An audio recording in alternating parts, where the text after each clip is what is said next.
ये डिमांड है कि आप क्या कर रहे हैं? क्या डिमांड है बताइए। मैं बैठी हूँ यहाँ पर आपके लिए करने के लिए सब कुछ। तो मेरा आदमी है।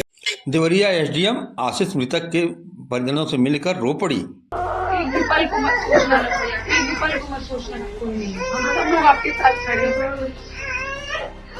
हम सब लोग आपके साथ खड़े हैं।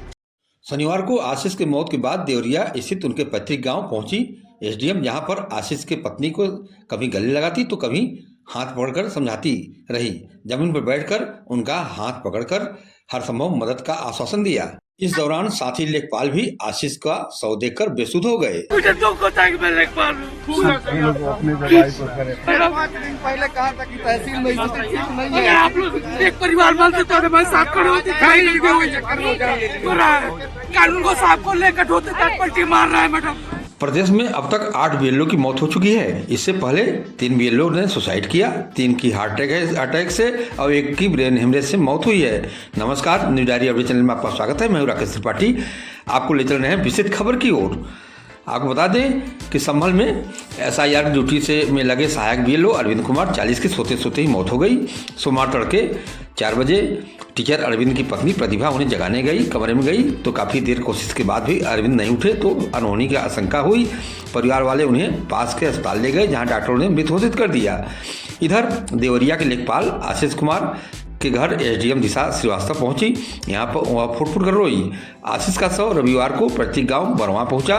परिजनों ने अंतिम संस्कार से इनकार कर दिया और डीएम को बुलाने पर अड़ गए। आपको बता दें कि सूचना पर एसडीएम पहुंची। परिवार की हालत देखकर वो आंसू नहीं रोक पाई, कुर्सी पर बैठे बैठे फपक पड़ी। इसके बाद परिजन अंतिम संस्कार के लिए राजी हुए। अंतिम संस्कार के वक्त आशीष का साथी लेखपाल नीतीश सिंह बिलख पड़ा। आपको बता दें कि मुरादाबाद में बीएलओ टीचर के सुसाइड की घटना के बीच एक महिला बीएलओ के ब्रेन हेमरेज होने की खबर सामने आई है। 57 साल की शिक्षिका आभा सोलेमन को नाजुक हालत में शहर के एक निजी अस्पताल में भर्ती कराया गया। देर रात हालत और बिगड़ने पर उन्हें वेंटिलेटर पर शिफ्ट करना पड़ा।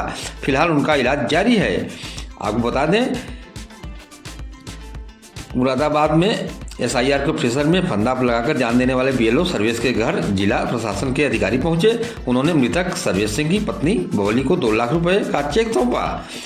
आपको बता दें कि संभल के मृतक सहायक बीएलओ अरविंद कुमार 40 वर्षीय के जीजा और साथी लाल सिंह ने बताया कि इनकी एसआईआर सहायक में ड्यूटी लगाई हुई थी। इसको लेकर दबाव था, प्रेशर पड़ा, अर्जेंट काम चाहिए, जिससे वह तनाव में चल रहे थे। ड्यूटी अमरोहा जिले के फैयाजनगर में लगी हुई थी। मैं भी बीएलओ हूँ, इनकी मेरे साथ ड्यूटी लगी थी। उन्होंने कहा जैसे तो हमारे चुनाव आयोग ज्ञानेश प्रकाश जी ने अब समय बढ़ाया है, यही पहले कर देते तो इस तरह की घटना नहीं होती। आपको बता दें कि इस संबंध में कांग्रेस के प्रदेश अध्यक्ष अजय राय बरेली दौरे पर थे। उन्होंने टीचर सर्वेश गंगवार के परिजन से मिले, कहा कि एसआईआर पीएम मोदी का हड़बड़ी में लिया गया निर्णय है। सरकार ही सरकारी कर्मचारियों का शोषण कर रही है। आरोप लगाया कि जानबूझकर कम समय में एसआईआर कराया जा रहा है, वोट चोरी की जा रही है। दुख की इसी घड़ी में कांग्रेस सर्वेश गंगवार के परिवार के साथ खड़ी है। परिवार को 1 करोड़ मुआवजा और 1 सदस्य को नौकरी की मांग किया।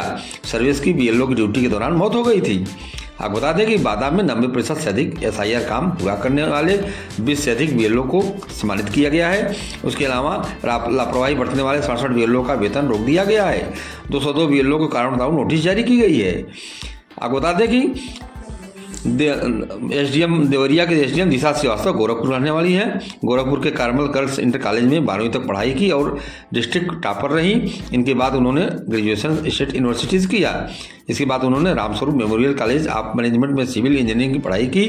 फिर 2020 में यूपीएससी क्वालिफाइड किया। उन्हें 21वें रैंक मिला और डिप्टी कलेक्टर बनी। इसमें देवरिया में पोस्ट है। आपको बता दें कि संभल के नखासा इलाके में चुकौनी सोमवार सुबह सहायक बीएलओ अरविंद कुमार की संदिग्ध हालत में मौत हो गई।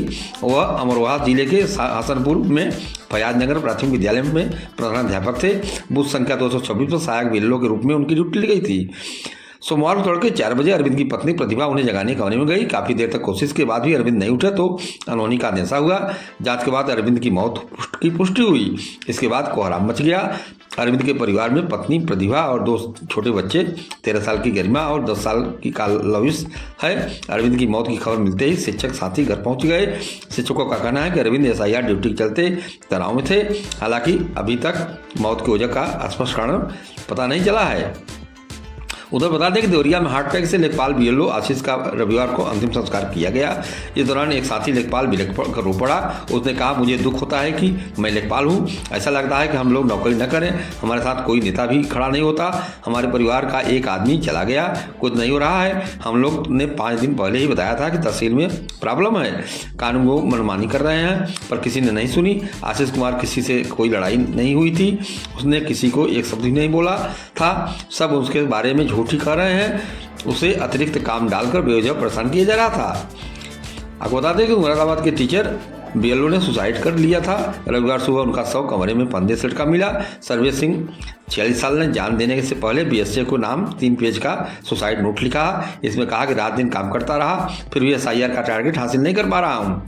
रात बहुत मुश्किल से कटती है, सिर्फ 2-3 घंटे सो पा रहा हूँ। 4 बेटियां हैं, 2 की तबीयत खराब है। मैं जीना तो चाहता हूँ, लेकिन क्या करता, जो वक्त था वह मेरे लिए पर्याप्त नहीं था। इसका वीडियो भी सामने आया, इससे सर्वेश फुट कर रोते नजर आ रहे थे। वीडियो में वह कह रहे थे कि मैं 20 दिन से सोया नहीं, मेरी मौत का जिम्मेदार मैं खुद हूँ। सर्वेश भगतपुर टांडा थाना के गाँव जायतपुर सिकंदरपुर कंपोजिट स्कूल में सहायक अध्यापक थे।